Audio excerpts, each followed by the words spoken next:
All right, we are now live on YouTube, so I can pass the floor to the chair. All right, just 1 minute. We're waiting for Tausif to join this call. Right.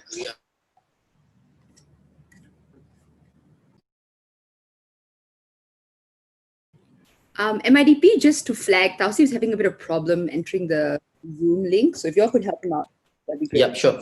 We'll contact directly.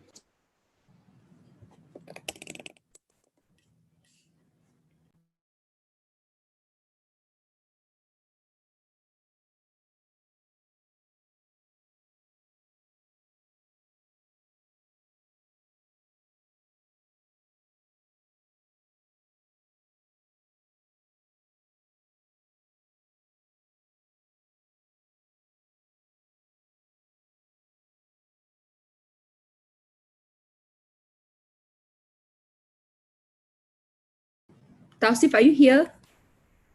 No. Yep, I'm here. All right, excellent. So we can start. Hi, everyone. It is my great pleasure to chair this EFL Grand Finals of ABP 2020. So I will first introduce my panel, and then we will congratulate the teams for making it to the EFL Grand Finals. Then we'll go through gender pronouns, and I'll let you know some of the rules for this finals. So my name is Amrit. I'm from the ANU. Paneling with me is Daniel Mayer-Gant from the Auckland University, Estelle from ANU, Grace from University of Melbourne, Ina Fermin from Ateneo, Nicholas from Ateneo, Shudipto from Dhaka University, Tausif Amin Khan from IBADU, and Ufi from IITB. I have no preferred pronoun. I think we go alphabetically and my panel can state if they have a preferred pronoun, but I would like if teams would address us as a panel, not individual judges. Yeah, go for it, my panel. Kia ora, my name is Daniel. I prefer he and they pronouns. Hi, Estelle. She, they is also fine. Hi, Ina. No preferred pronoun. Hi, I'm Nicholas. No preferred pronouns. Hi, Shudipto. No preferred pronouns. Hi, Tausif, he or they. And hi, I'm Upi, he or they, please. Hi, I'm Grace, she, please. All right, we skip Grace there for a bit. All right, that's the panel of judges. I'd like to congratulate the 4 teams for making it to the EFL Grand Finals.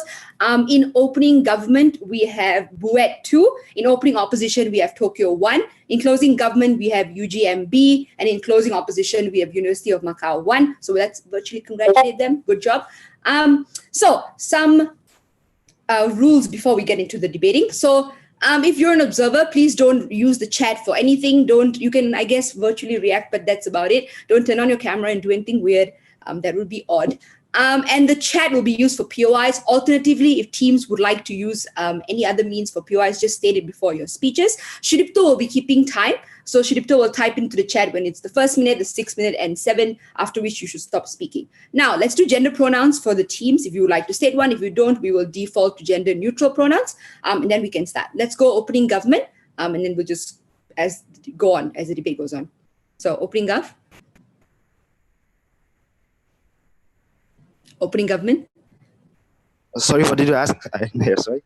Gender pronouns, if you want to state them. We don't have any preference. Is that for both speakers? Yeah. Okay. Opening opposition?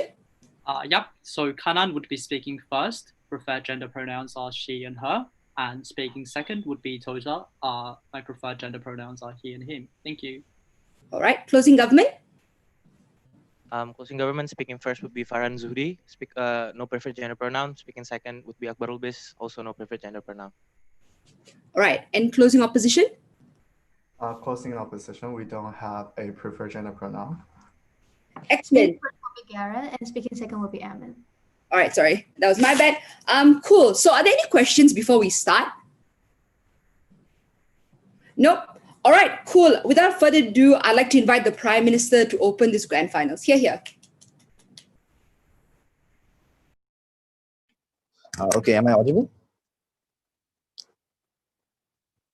Hello, am I audible? Yes, you're audible. Oh, sure, Yes, thank you're you. audible. So, I won't be opening my video. This network is a bit choppy, so that's okay. Thank you.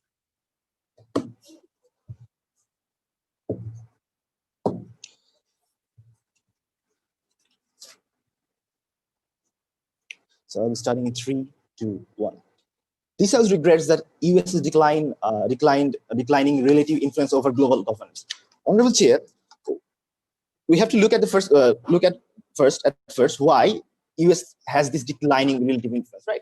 So we believe this is because of Trump's policies. We believe the Trump's decision to back out from Green Deal and Trump's decision, recent rhetorics against NATO and international organizations. This is the root cause of why United States is having this declining relative influence over this global governance, right? And what do we support? We support the previous administrations, which actually had a significant amount of involvement in these deals. We saw Obama supporting the Green Deal, right? So we support the previous state of the United States when they have significant amount of involvement in these deals. Okay, so first of all, try to understand that USA currently has a huge portion, huge involvement in the global trade, right?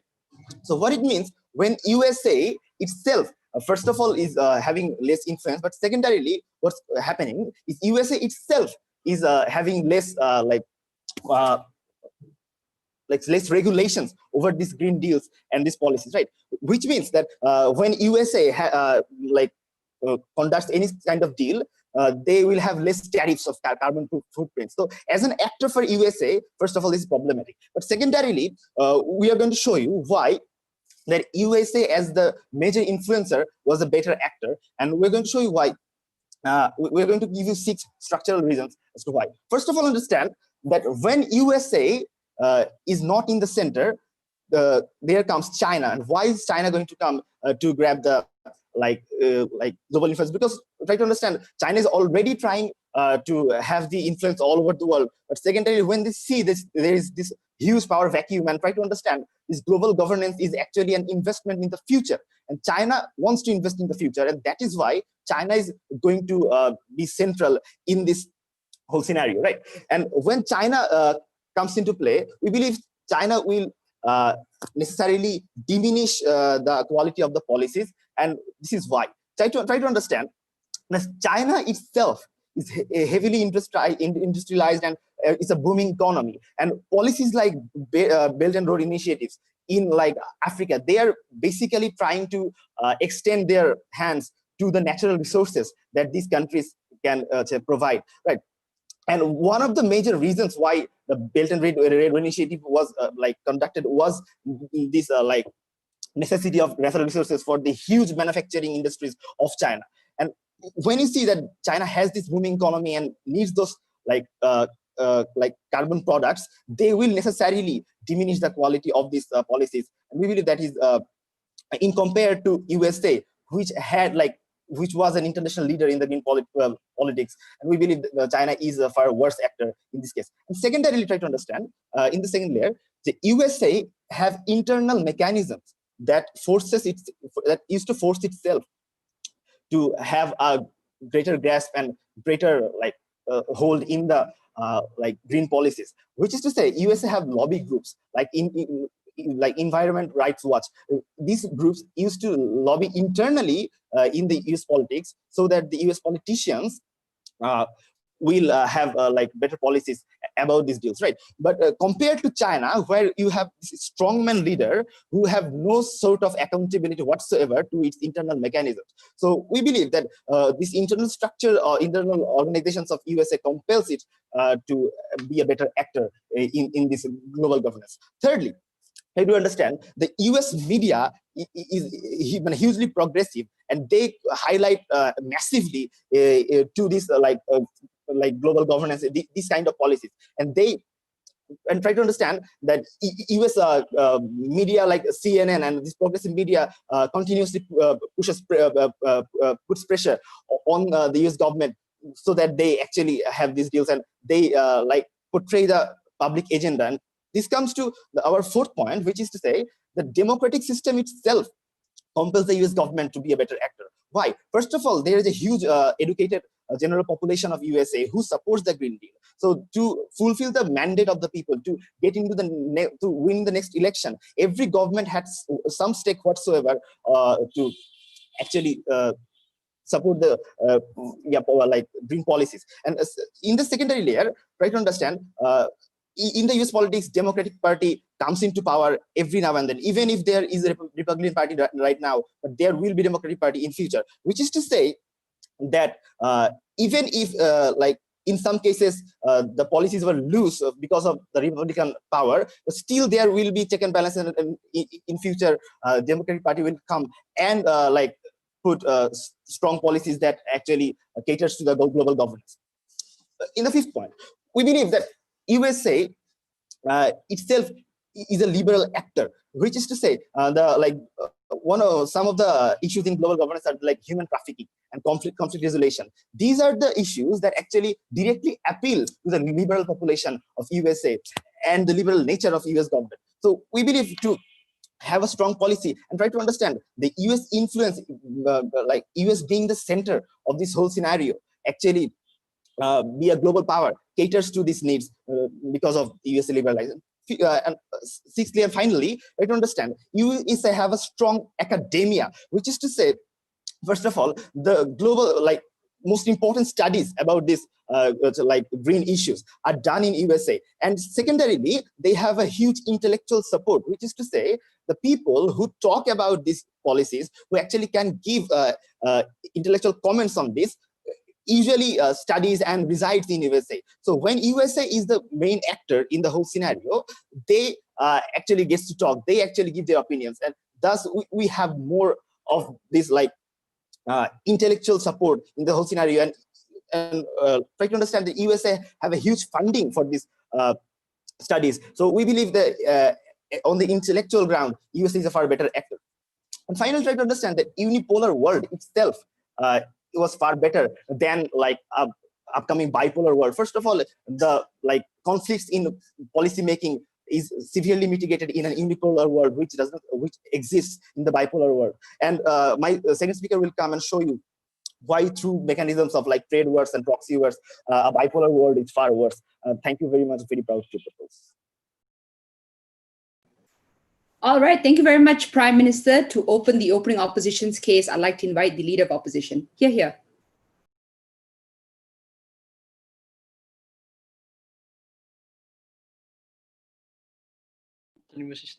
Am I audible? Yep. Okay, thank you.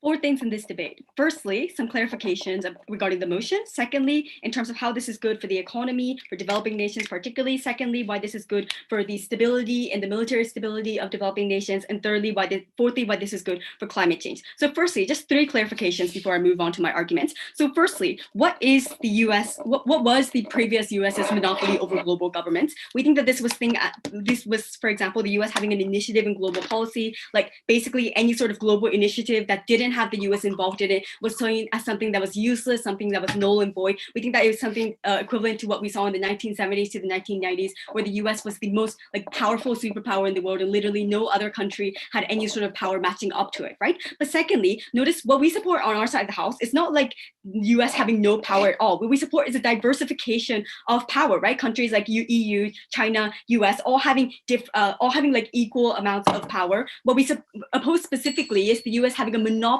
on the power structures and on global governance that existed in the past, right? And thirdly, we think that what we try to defend on our side of the house is the safety and the stability of developing nations. And we think that this is the most important actor in this debate for the simple reason that they are the most vulnerable, that they are the biggest victims of things like climate change, that they suffer from things like poverty, they suffer from things like massive instability and civil wars. We think that at the point where we can prove that we save developing countries better, we win this debate, right? So all rebuttals are integrated. So firstly, let's talk about economics, right? So what we think that is likely to happen in a world where the US still has the monopoly is one where the US is likely to promote extremely laissez-faire laissez-faire free trade policies, right? Because if you look at history, the US, even though they are technically like doing things like subsidies for farms within their own country, like within the international sphere, they have always pushed for things like free trade. They have pushed for laissez-faire policies. For example, doing things like bilateral treaties where they force developing nations to like open up their countries, even if they don't necessarily want to do so, right? So we think that in a world where the US has initiative and control over the global governance, despite this sort of mentality, you're likely to, for example, see things like the WTO constantly pushing for things like free trade policies, not admitting things like tariffs that developing nations can use to protect their own industries, right? You're likely to see things like, for example, in international projects to invest in developing nations, to always see that aid contingent upon things like trade liberalization, like opening up their economy to the United States, or you're likely to see things like sanctions on enemies of the US, on countries like Iran, on countries like Iraq, whatever, right? So why is this bad? We think that this is simply bad for the reason that often developing nations do not have like the capital necessary to like live through trade liberalization, right? As in, obviously, the companies within developing nations do not have the capital to compete with like companies within developed nations that often have massive capital, that often have massively technology, which means that they can make their products better and cheaper, right? We think it kills jobs within these countries. It creates things like massive poverty, which is what you saw, for example, in the case of Mexico when it was forced to like open up its borders to the US, right? But we think that it also leads to things like aid not reaching, for example, citizens in Iran because the US hates Iran. We think that this is especially bad because we don't think that like citizens in the country of Iran are necessarily responsible for things like the dictatorship that they live under or whatever, right? So we think it's unfair and necessarily a bad thing that these people are subject to that sort of poverty and harm, right? So what happens in our paradigm, right? So we think that at the point where the US influence is declining, right? We think that what you see is what you see in the status quo. For example, the EU independently doing trade with Iran and people on the ground actually getting jobs there, right? What you see is like China, for example, doing things like the Open Belt, OBOR, One Belt One Road Initiative, investing in developing nations. What you see is the WTO actually providing things like more protection for developing nations, partially because China has like increasing influence over the WTO in terms of funding, and they want to push for things like push for protections for developing nations because they want those developing nations on their side, and also because they're protectionists themselves, so they obviously don't want to be bound to things like protection, like free trade policies, right? We think that this is massively beneficial. But secondly, why is this good for like the safety of people within developing nations, right? So we think that in a world where the US has initiative, obviously it also has an incentive to try to keep that monopoly over global governance, which means that it also probably has an incentive to try to do things like wars, try to involve itself in things like proxy wars and things like military conflicts on the ground in order to maintain that influence, right? So maintain that influence, right? Which means that obviously in order to maintain that like control over global governance, they want to have, for example, a stake in the Middle East. So they're likely to send troops in order to in places like Syria and places like Afghanistan. Obviously, they want control of resources that exist within the Middle East in order to like keep their global control. So they're likely to involve themselves in things like fights and conflicts and wars within those regions, right? And we think that this does exist to some extent in the status quo, but it is something that is gradually declining, and you're likely to see a maintenance, an increase of that government paradigm, right? And moreover, we think that especially in a world where the US has initiative, it's likely to be able to do things like lead international coalitions, likely to get things like the support of other countries into these military conflicts in the Middle East, right? Which is what you saw, for example, in the NATO intervention in countries like Kosovo, right? So why is this bad? I think that this is intuitively and simply bad for the reason that it creates massive amount of death. Like the US, even though it is military powerful, it does not necessarily win against, like, for example, guerrillas that exist within these countries, terrorists, things like Russian military groups that are funded by like US adversaries like Russia or China, right? So it often leads to like a long prolonged war that leads to a massive loss of lives, and we don't think that's worth it, right? Whereas in our side of the house, you see, for example, the US starting to pull out of crises like Afghanistan and Syria. You see that they're reluctant to intervene in countries anymore because they don't care about having a stake in global governance. So we think that we see a massive save of lives in our side of the house, right? So massive save of lives in our side of the house, right? So thirdly, regarding climate change, right? So we think that, but before that, I'll take a POI from CG if they have any. No? Would you defend Chinese dominating the international politics? I don't think that China dominates right now because obviously the EU also have like massive economic power. They still have massive influence over society. But even if China dominates, we're not like entirely against that as well.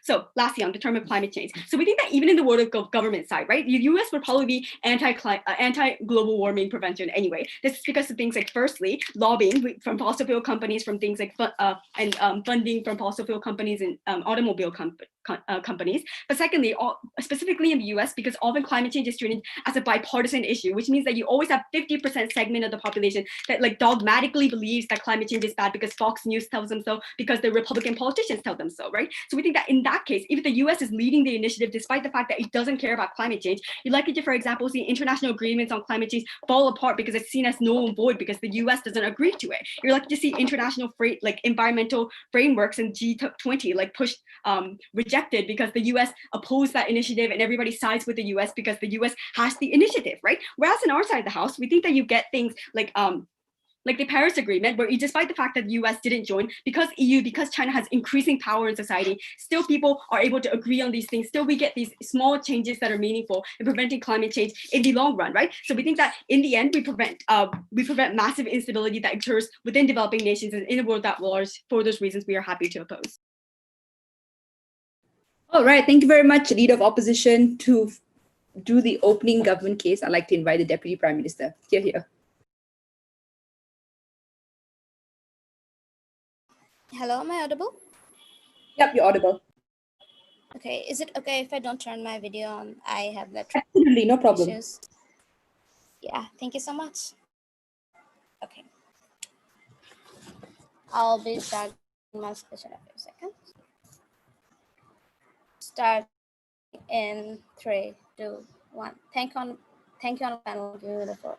Honorable panel recognize that what opening opposition does here today, they just come up and talk about something that already exists and the status quo and is missing in their case and what is missing in their whole opposition case so far is any sort of comparative as to what the declining influence will show and what happens when this sort of declining influence happens and what are the possible alternatives that are coming occur in the world influencing in the world sector, like what are the possible alternatives as to even without China, what are the possible alternatives and what would happen if India was in the place, if Russia was in the place. Understand the fact that they just come up and talk about some things that the USA does. We're going to show you how, first of all, this still happens in status quo while USA still has a lot of influence and there is no other alternative. And we're going to show you how. We're talking about declining influence. There is sure to be another alternative to come and rise. And this sort of a bipolar world or even if multipolar world will not cater to the greater good or the developing nation or any other good things, any other good cases, argumentation that the opening opposition comes up and talk about, right? Firstly, they come up and talk about how there would be some less fair free trade policy. We're going to show you how this less fair free trade policy even exists in world, but the comparative is you need to recognize the fact that in current world the IMF and the WTO does happen to do some shady investment. Recognize the fact that China in itself does a whole lot more of shady investment in themselves, and they come up and lend money to countries, to funds who probably cannot even ever give it back, like we could see in the seaport of Hamburg, the seaport of Sri Lanka, and etc. Recognize the fact that when you come up and talk about this declining influence, China is surely to come up and rise, and recognize the fact that in the comparative world how these sort of trade deals would multiply, would expand to a million worlds, right? We're going to show you in our constructive these are going to multiply and recognize, and we're also going to show you how by only being US and in the US monopoly, this sort of influences or these sort of shady trade deals or these sort of shady trade policies that at least can be in a check and balance system, right? Secondarily, they come and talk about how Iran and other vulnerable groups are being catered by China right now. Recognize the fact that you need to recognize how by the system it happens in the first. So recognize why Iran has to do the deal with China and not with any other countries. Right? Even if this deal was not significantly a very fair trade deal in the first place to begin with. Because they only had to do it because China was the only country that was catering to them in the first place. But recognize the fact that when you happen to switch into a bipolar world, recognize countries like China and countries like USA both are going to cater to or both are to have more interest in having deal with booming economic countries like Cambodia, countries like Taiwan, countries like Bangladesh, etc. Right? Because the fact that even in the most cases, these sort of vulnerable countries that you can come up and talk about, countries like Iran, they will be more overlooked in a bipolar world because more of the countries will be more inclined to have trade deals with countries who have probably a more booming economy in the first place. Right? Because the fact that in a bipolar world, these sort of in things that they come up and talk about only doubles down, and by this doubling down, countries like Iran are getting pushed into more corner in a more vulnerable place where even China will not cater to them, right? Recognize the third place, right? In this sort of thing, when we believe that this double down, and you can see that this, also they come up and talk about how they can see an automatic declination in the American influence, right? We can see this automatic declination in the American influence because recognize that all on the US government thinks that it already have enough influence overseas and try not to be extremely aggressive because of their automatic check and balance and accountability system. But recognize the fact that if there was a bipolar system, bipolar world, recognize the fact that US would have the tendency to be again significantly aggressive in terms of their influences, because one, they will have an active incentive to do more influential over other countries, and two, they'll have an scapegoat and get away with things like blame shifting. They get away with things like, since China is doing that, we need to do this in order to self-defense. We need to have more nuclear weapon. We need to have more ballistic missile. We need to have more shady deals in terms of data, in terms of economic policy, right? We believe that that could be problematic. So given all that, given the comparative that how the problem will only double down in the opposition world, what do we show you, right?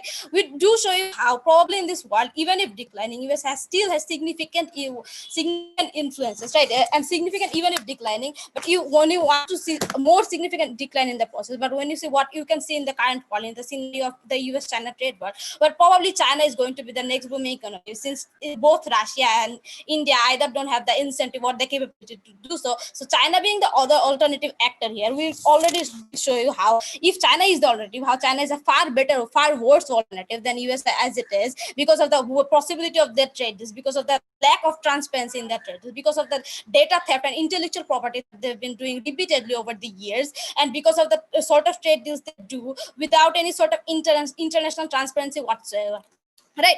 So given that, why do we think that China is US is a better, right? We did show you how it creates a better accountability, because in terms of, you can see US is a liberal democratic system, because of their liberal democratic system and because of their lobbying system, we can see politicians lobbying about green deals and etc., which you cannot see in China in comparative, because China is first of all to a lot of extent an autocratic regime, and they do not need to cater to things like CSR. They do not need to cater to things like what their people will think, and a subsequently functioning voting system, and also additionally the things like media reflection and discourse and whatsoever.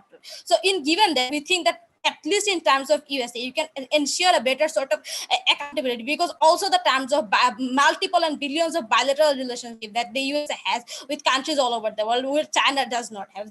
As a result, China does not have to cater to probably all the countries that US as an actor would have catered to, right? We're also going to show you how the economic threats that comes within, and understand how maybe all the countries that can come up and talk about as an international influence will try to leverage points of developing countries or booming economics. But in terms of USA, you can see that there's less volatility in the stock market. But in terms of China, you can see that they have been facing huge debts over the year, and they have some sort of volatility in their stock markets. And when as an actor acts into in other countries for stock exchange for an actor, offshore stock exchange, and when this sort of volatility extends in terms of US-China warfare, we can see this volatility also affects developing countries to a whole lot of large extent that the US ever could, right? Also, we can see in terms of IMF and WTO, in terms of even if they're in transparent trade deals, actually do some sort of CSR things to actually get some sort of marginal benefit. Like they actually try to ensure labor standards and environmental laws. They try to ensure wherever they're funding, it should be a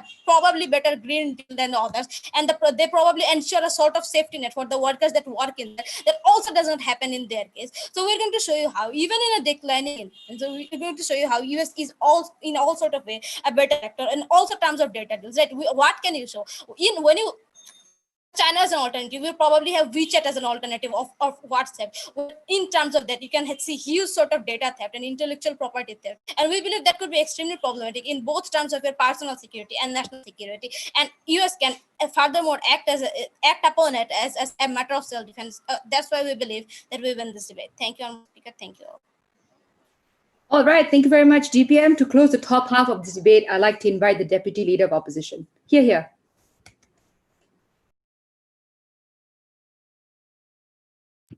Am I both visible and audible? Okay.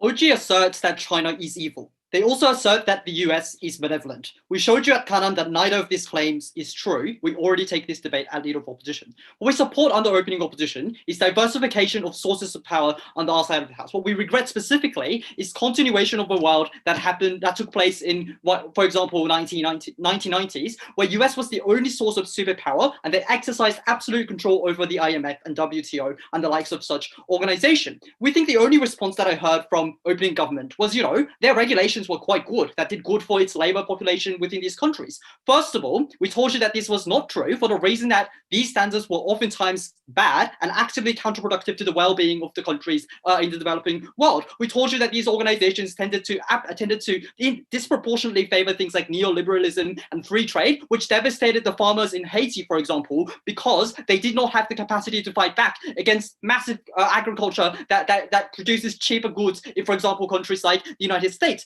But second of all, and perhaps more importantly, there was a massive condition upon support from the United States of America in a world in which opening government defense. That is, for example, condition of the democratization of their countries, conditioning to open up their borders to free trade. That was something that was not palatable for many of the countries in Africa, which was oftentimes controlled by dictators, for example, who actively had an incentive not to take this offer. Therefore, support not reaching people underground, suffering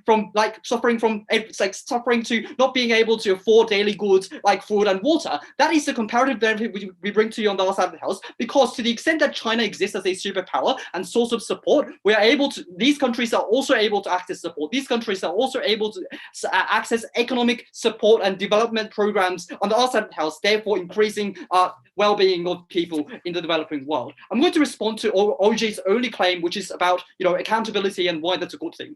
They assert that the United States of America is good because accountability. I don't think accountability is an inherent good. So I think what they're trying to say is that because US is more accountable, they are unlikely to do stupid things. I have two responses to this. The first is that the West doesn't mean intelligent guys, right? I think in fact they're quite stupid in many aspects. For example, that is the reason why that is true is because of things like loose media regulation in the United States of America, allowing for biased TV programs and used to be broadcast on a grand scale. If you look at media corporations like Fox, that's quite obvious. People are misinformed in vast majority of instances. And also corporate lobbying and its influence over media means they have an active incentive to promote things like climate change denialism. That is why the United States of America tends to not be pretty good in setting standards for the international community, which is pretty evident if you look at Trump and why he was elected. But the second thing is, even if we concede that they're intelligent and they're more accountable than China, we think OO makes the world marginally better off, because on the other side of the house, we're not relying on one particular actor. That is, for example, if the United States of America fails, and it's failing in the status quo because of Trump administration, China has an incentive to bounce back. That is, for example, when US opts out of WHO, China has had an active incentive and capacity to take control and lead the initiative over that organization. Therefore, if US goes wrong on the other side of the house, China would substitute. China would replace its position. Therefore, on the other side of the house, we achieve more stability in terms of achieving things like climate change, and that sort of thing. So we think on a comparative, we're better off in that regard as well. I'm going to extend on two things in the speech. First, I'm going to assume OG's best case and say, China is evil in certain aspects. I'm going to tell you, even if that is true, why it's still better on the other side of the house. Second thing I'm going to talk about is why this leads to increased military tension, because China and US necessarily has to fight against each other on the other side of OG. First, assuming OG's best case. Why is Chinese influence beneficial? That's for two reasons. The first is that there's a massive direct investment to the economy of the developing world. That is, for example, they help these countries create things like factories, roads, and lights in places where they don't have any of this in the status quo through things like Belt and Road Initiative.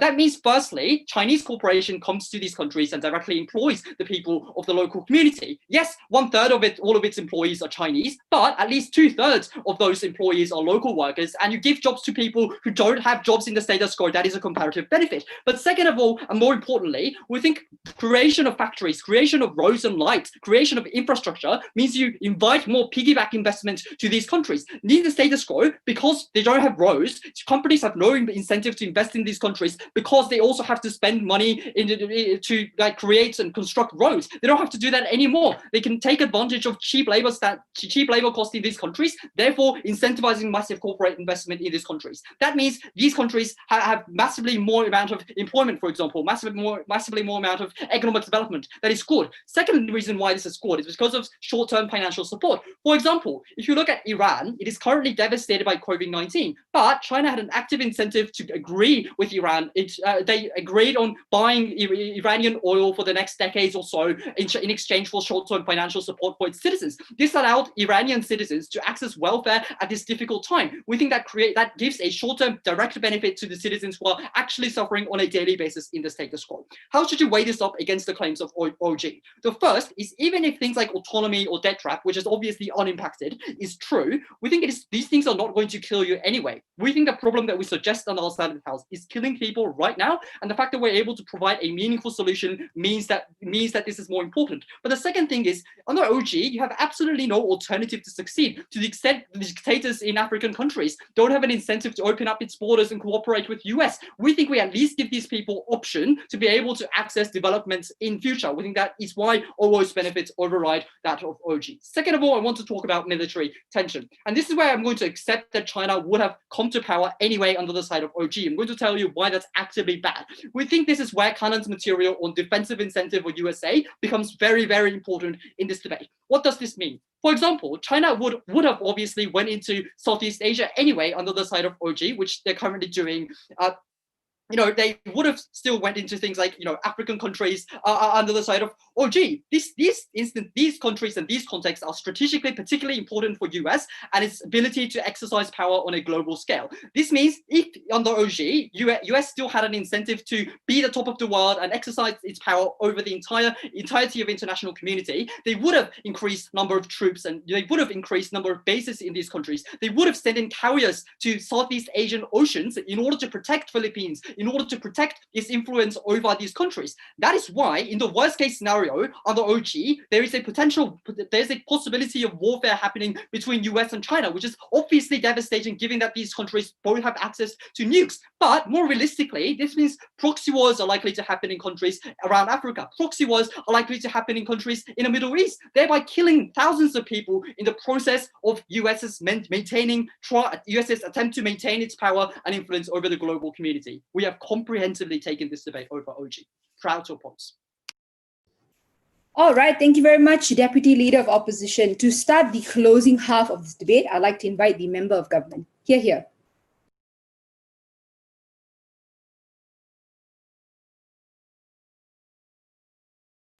Member of Gov, are you here? Yes, am I audible?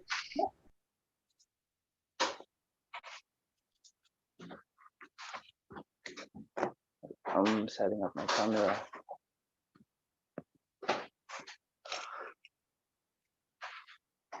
Okay.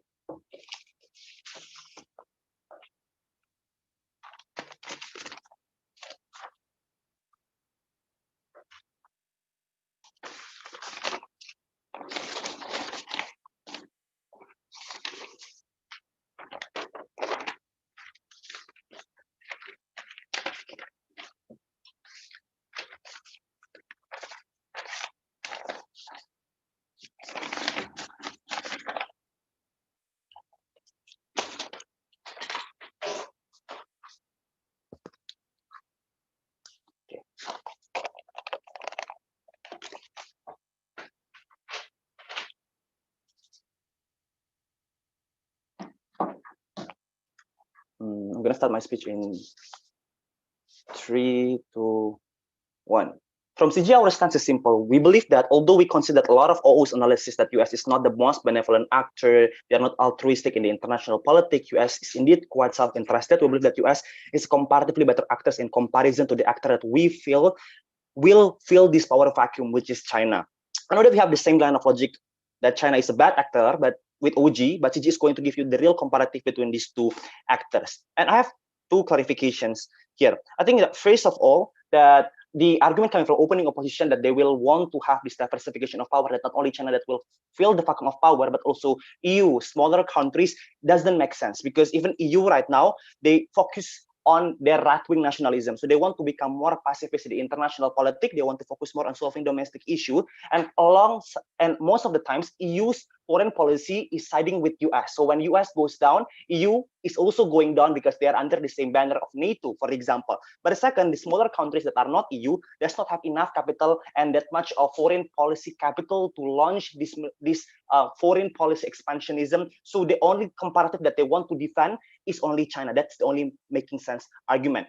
But the second, we need to discharge the argument, the extension coming from Deputy Leader of Opposition in regards to US will put more troops if there is no counter alternative from China that will deter US from doing so, because exactly in their side of the house, China still have that much of interest to actually like deploy a lot of military personnel, like what happened right now. They start to build military bases in Djibouti, in African nation, in Asian nation, alongside with their BRI project. So they will be unchecked on the side of the house. Meanwhile, on the side of the house, when US still have some relative global governance influence, US will provide as a counter alternative that will deter China from doing so, like what happened in South China Sea. Sure, there is a lot of military possible conflict, but it makes China more hesitant to impede into the domestic condition of the Southeast Asian nation, because the concept of mutually assured destruction. That's what we want to in our side of the house.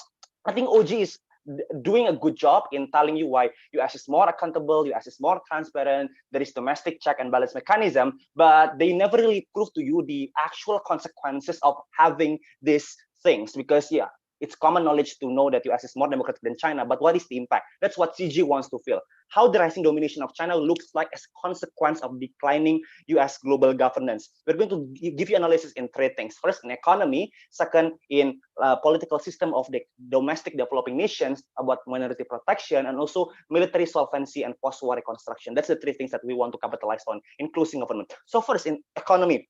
China has really bad economic deals within the countries that they want to engage with. They do one of these three tactics. First, CCP targets a really vulnerable developing countries to policies such as debt diplomacy by putting hidden clauses in the contract that the countries could not pay the debt. They need to lease their infrastructural projects. That is massive loss for this country in the long run. I think OG here implies this, but we're going to give you two more reasons, which is second, they often bribe the opposition or incumbent government to accept such deal by passing the democratic process through like giving like campaign contribution or political donors to these particular domestic nations in backdoor political arrangement, so they could have this deal. But third, they often use fear-mongering tactics to the countries to actually be allying and siding them in economically by putting constant insecurity, like in the case of South China Sea conflict. So like Southeast Asian nations want to have more economic deals with China because they fear that otherwise they will be attacked in terms of their border and sea sovereignty. So the alternative, China has a deal that is more exploitative,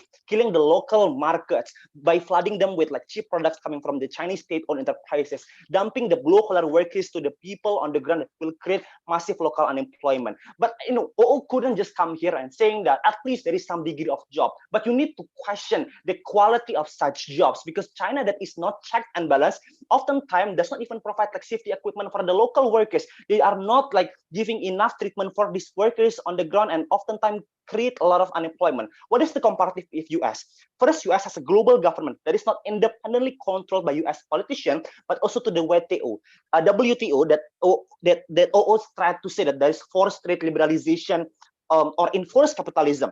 But this is untrue, because in WTO there is, multi-countries consensus. This is the reason why there is clause such as most favored nation or national treatment clauses, but it gives exception to developing countries flexibility to like develop their more domestic market, because WTO comprised of a lot of actors instead of AIIB that is single-handedly controlled by China. But third, the WTO has even though WTO has the problem of trade liberalization and like try to enforce capitalism on everyone, at least this WTO trade liberalization gives room and opportunity for multi-countries investment other than BRI project that is going to be overwhelmingly and disproportionately benefit China, because China is the one that holds the contract and they could overflood the local markets with their cheap products. But third, even if it's single-handedly controlled by the US, at least US has multiple multinational corporations that have internal competition under capitalism. Comparatively, China only have one or two state-owned enterprise that have no competition at all, that makes them hesitant to like drive down the prices or create more quality product or give better treatment to the workers, because state-owned enterprise is only one or two in comparison towards multinational corporations that provide variety of choices for this domestic market. So in economy, we won. But second, in political system and military stability, always say that US has the ability to interfere to Middle East and create a lot of clashes and conflict. We have some response to this. First of all, China already did this, like they try to expand to Djibouti. Russia also wants to always have their own like economic deal with Russia and any other country in Middle East. So it's not mutually exclusive. We need counterbalance, as what I told you in the background. But I think exactly in the House, there is more check and balance, because US in their global governments, they need to engage in like global activity. That's the reason why they engage with NATO, that creates some degree of check and balance and moderating variables towards the way US conduct its factor. But second, I think to the fact that we have like more media journalism about the horror of war, it creates some check and balance. To the fact that like Afghanistan, war was to some extent halted under Obama administration because the horror of war, it creates incentive for the US government to not do so, because they want to have sustainable military campaign, because people are more liberal in US nation. Even the most conservative people in US wants to have some decency in their foreign policy, because they believe US is as the world police to defend the world and like as the world patriots that need to defend. But what happened after war is what is really important, because on their side of the house, the leader that is going to be chosen in the post-war construction are going to be the leader that is going to be siding more to the China. In our side of the house, the leader that is going to be chosen is a more democratic leader that want to enforce the idea of democracy, that will protect the minority and embrace all nations, all ethnic groups' identity in this particular nation. Very proud to propose. All right, thank you very much, member of government. To start the closing opposition case, I'd like to invite the member of opposition. Here. Hello, am I audible? Yep, audible. Okay.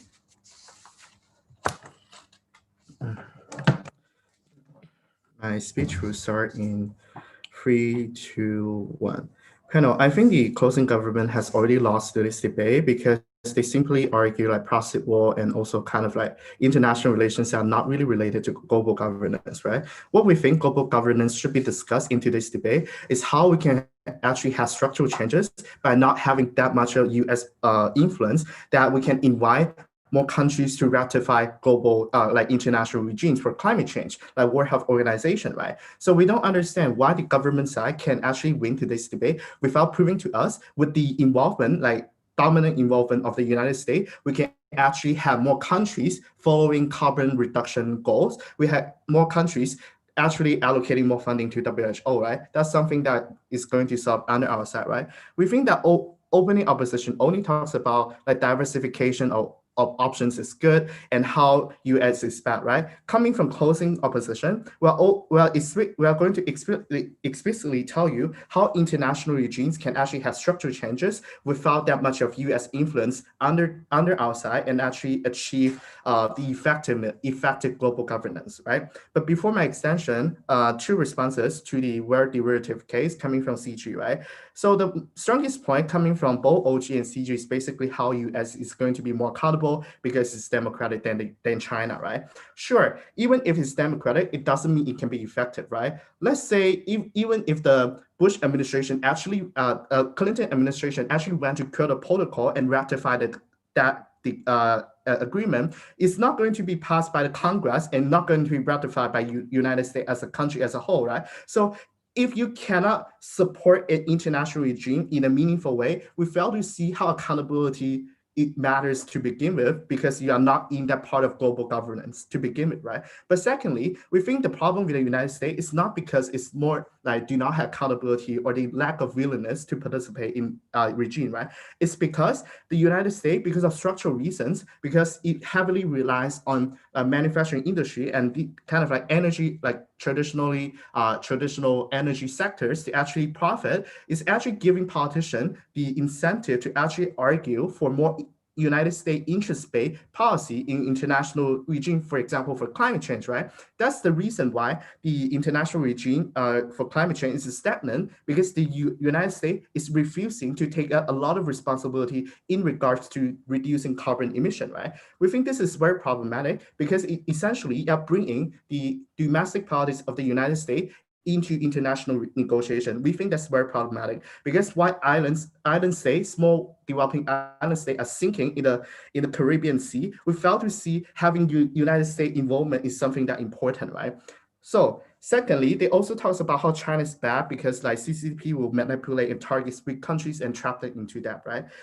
Firstly, we don't think it's true because we think China does have structural incentive to actually make BRI actually work, right? Because when these projects work, it can continuously bring more profit. That means a more mature market for China to actually penetrate, right? With a more robust economy in Africa, that will also mean some more opportunities for CCP to grab, right? So we fail to see why there are structural reasons for China to actually just leave a bunch of debt there and not trying to save it, right? But secondly, we also tell you that China as a expansion is actually pursuing an expansionist direction. That means it's trying to get more international recognition and image to fight against the United States, right?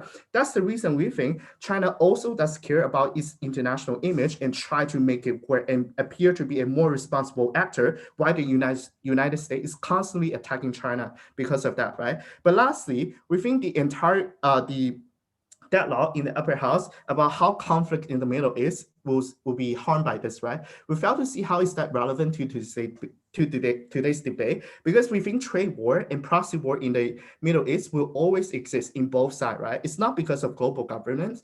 It's about like conflicts in between these countries will always exist. And by having effective global governance, we can actually solve that, right? So coming to my extension, how we can have more effective global governance, right? Firstly, why the global governance is not going to be effective with much of influence coming from the United States, right? We think it's because bipartisanship in the United States will always influence the output of the foreign policy, right? That means AOC coming from Green New Deal is always gonna be rejected by Republican Party, which is dominating in the Congress, right? Which is dominating in the Supreme Court.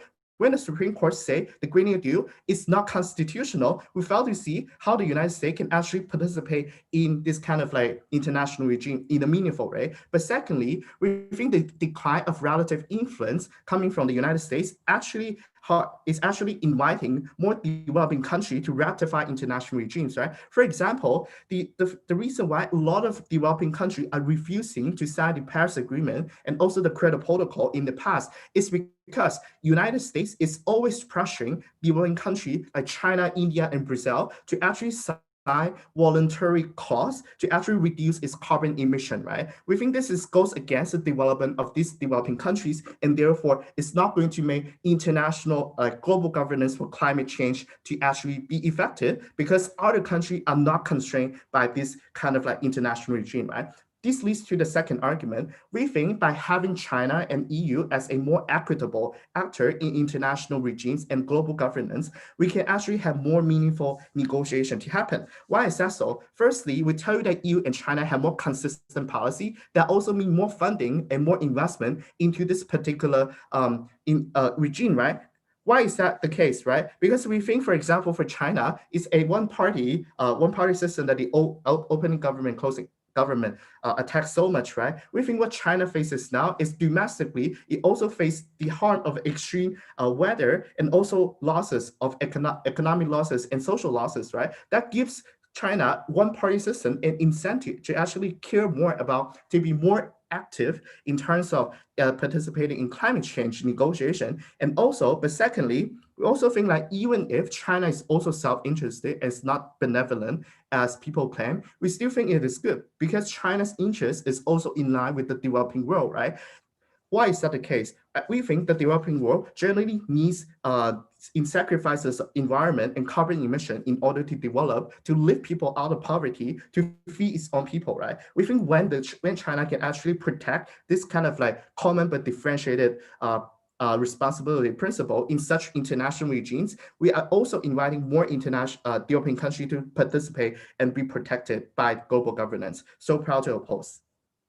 All right, thank you very much, Member of Opposition. To conclude the Gov case, I'd like to invite the Gov Whip. Here. Am I audible? Yep, a little bit louder if you can. Okay, I'll speak louder if this is better. Yes? Okay, cool. I'm gonna start my speech in 3, 2, 1. There are 3 things in my speech. Firstly, I'm going to engage to like climate change and whatsoever, engaging to CEO and OO. Second, I'm going to engage to economically why then developing countries will be better protected on our side of the house. Lastly, I'm going to engage to conflicts and proxy wars, right? So first, let's engage to the idea of climate change and whatnot, right? CEO comes to this debate saying that we want to make sure countries will eventually fund more to like climate change agreement whatsoever, because US right now are hampering those progress because those US allies are like taking away their donors and whatsoever, right? A minus, right? Firstly, I think that US right now, the current politics that Biden is winning, that US leaders are no longer Trump. It means that there is an incentive structure to shift their economical perspective to reallocate to more green technology and whatsoever, things like how then the trends in US politics like AOC's Green New Deal and whatsoever has been there. So there is an internal push for US to be more economically friendly on our side house. But second of all, the counterfactuals on their side house are problematic, right? Why then China would not willing to compromise or comply with this Green New Deal and whatsoever, this green like treaty whatsoever? 3 reasons. Firstly, in and of itself, he doesn't give a fuck about environment. But second of all, like China's having like green tax, for instance, to their industry, which have a lot of carbon emission whatsoever, would eventually lose and decrease their revenue, which are the reasons they can make cheap products and whatsoever. So their exports revenue whatsoever to like pander or penetrate to other countries' market whatsoever will be lesser, right? This is exactly why there is no incentive structure for China to do so. But lastly, ladies and gentlemen, is that CCP's Politburo are having like are owning like coal companies and whatsoever. So less likely they wanted to comply with this green treaty whatsoever, because it will eventually take away their wealth and whatsoever. These 3 incentive structure overwhelm the idea of the incentive structure from closing opposition, talking about like extreme weather and whatsoever, because economic capacity is something that is important for CCP right now, because like the precedences of economic expansion, debt diplomacy are something that is within their interest. So the counterfactuals on that, this means that the counterfactuals on their side house, the China controlling the global governance whatsoever, when China won't comply to this, that the LF of China whatsoever also won't comply with this. But even worse, there will be a bad transition of exploitative industrialization and whatnot. This also engaged with OO's like economic environmentalist argument on their side of the house. But even if on our side of the house, let's just say deadlock happened, US doesn't want this, why is it fine? Because the target of this climate change agreement is to target this corporation not to be exploitative. US corporations on our side of the house that will globally dominate the market is prone to public scrutiny. This is exactly why H&M, Zara, Starbucks are becoming more environmentally friendly, because there is a shift and trends of the consumer that will become environmentally friendly.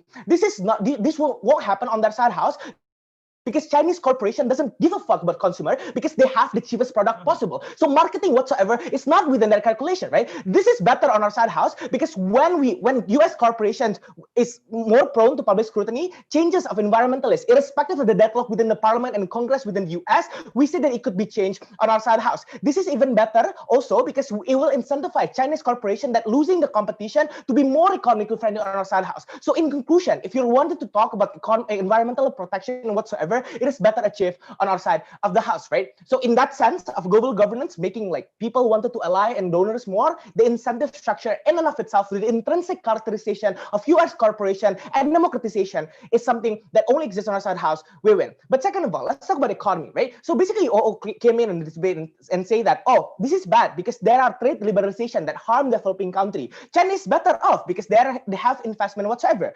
Firstly, I'm going to say whether accountability and democratization are the prerequisite of the check and balances for protecting developing countries. This is where OG's like explanation, where there are check and balance without proving how does it look like, will exist on our side of the house. This is particularly important because this is the explanation to materialize the argument, right? There are 2 things. Firstly, WTO exists on our side house. It means that if there is an exploitative trade deals from US in and of itself, the small countries could go and file complaint within WTO, and most probably US will comply to this in the case of Indonesia versus US. This is likely because US has to comply no matter what, because otherwise the banner of democracy that they're bringing will not be valid and losing its influence. The comparative is China wouldn't comply to these things, right? Because they don't care, simply don't care. Because the presidents of China, tribunals, WTO, other things are not something that they want to comply with in the case of UNCLOS, for instance, filed by the Philippines in terms of South China Sea conflict, right? This is why in terms of check and balances, it is better on the side house to protect this developing country. But second of all, understand in terms of pricing and industrialization, it could easily be compete with domestic market because US expansion in economy, they cannot make the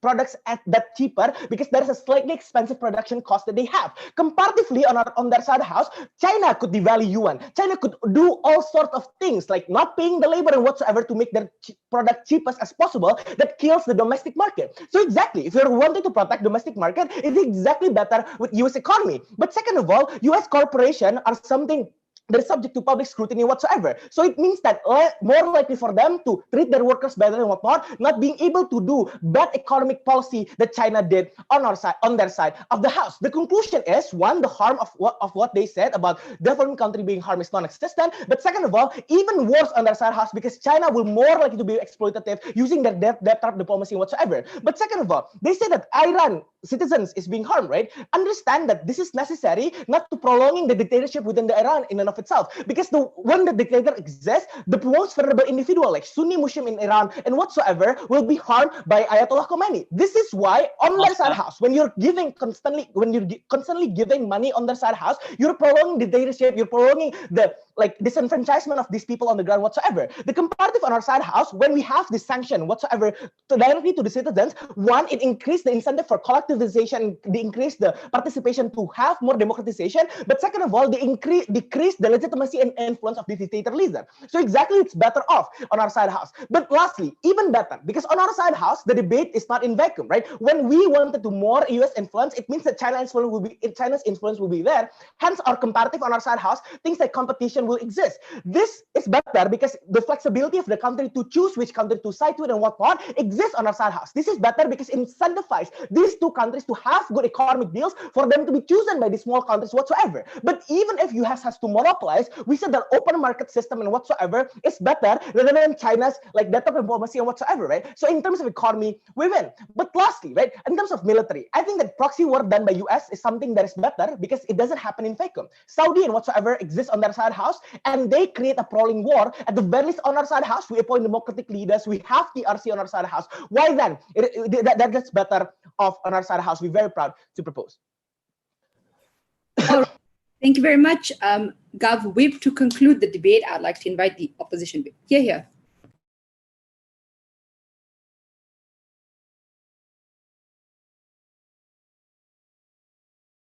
Hi, am I audible?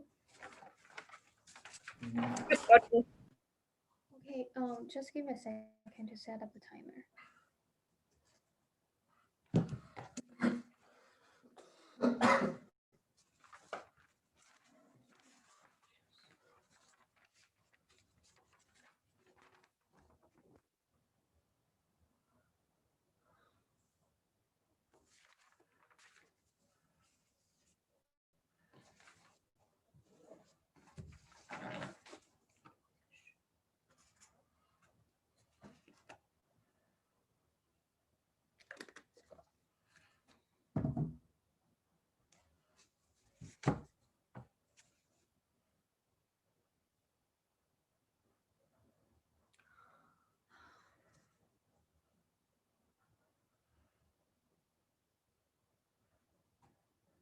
Panels. Within the debate before CG, having a dialogue is about the rivalry of global governance between United States and China and the influence of global trade and those kind of proxy wars and those issues, right? Well, the only house into this debate by pointing out what is the significance and the importance of the global governance, which is more about more equitable rules and the norms established by more participation coming from small nations, and therefore it is more beneficial for them in general, right? And we're the only one that tells you that the decline of the United States dominance in global governance actually means the rise of democracy of small nations in terms of global governance in general. So several things to talk about in my speech. First, I'm going to bring to you why we're significantly better than the rest of the houses in terms of engagement. But secondly, clarification about how check and balance on the issue of a check and balance, and certainly the issue of proxy war, and lastly, most importantly, which side will actually create a more equitable and more effective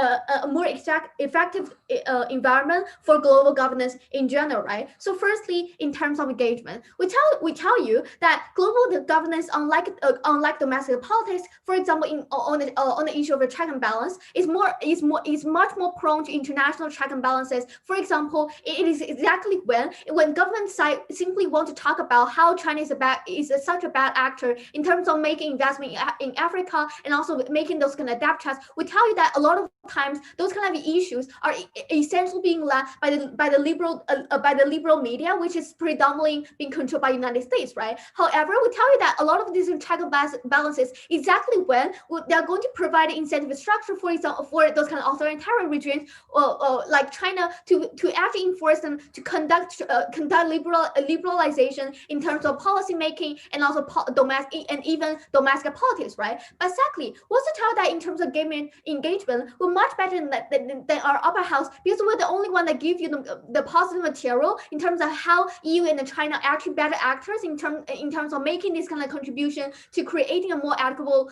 environment. But also we tell you, especially when our upper house mainly focused on their case in terms of proxy wars and also Middle East, we tell that they're extremely irrelevant, right? We tell you a lot of time this kind of issues in terms of check and balance in the proxy war is more entrenched in terms of interest of single nation instead of the global governance, which is more relevant to the cooperation in terms of more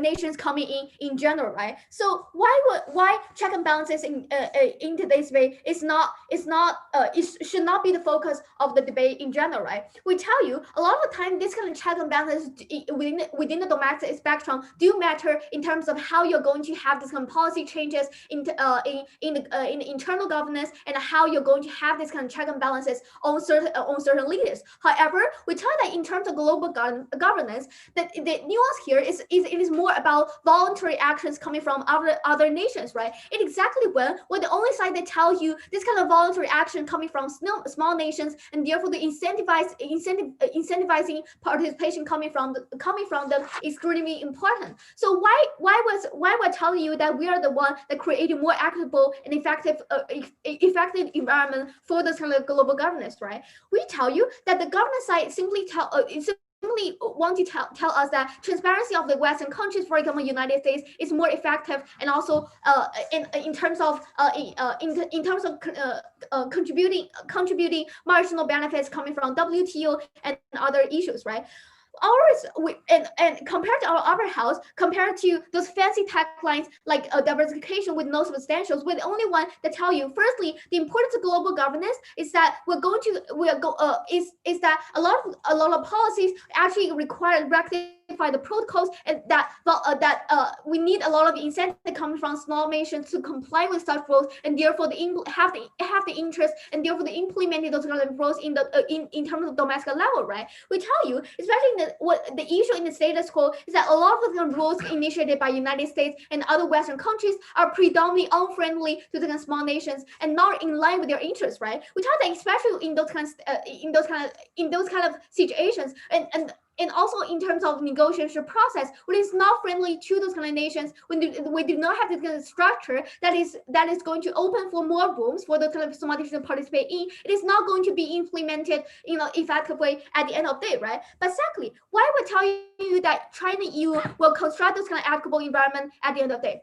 Firstly, we tell that EU and China has already been done the major donor of a lot of international institutions that government bench want to protect all, right? For example, IMF or WHO or even UN, with the major donor coming from China, EU, who are actually largely responsible to lower policy levels and also implementing to providing this kind of incentive in terms of providing technological transfer to a lot of small nations in general. But secondly, we tell that EU is a much better actor in terms of its altruistic behavior as a collective actor, right? We tell that when it is being when it existed with 28 countries in European nations, it doesn't necessarily mean that you have a more mature institution in terms of giving policy consultations, and have a more mature system in terms of protecting human rights, and also have a more advanced institution in terms of providing more technological ideas, and also providing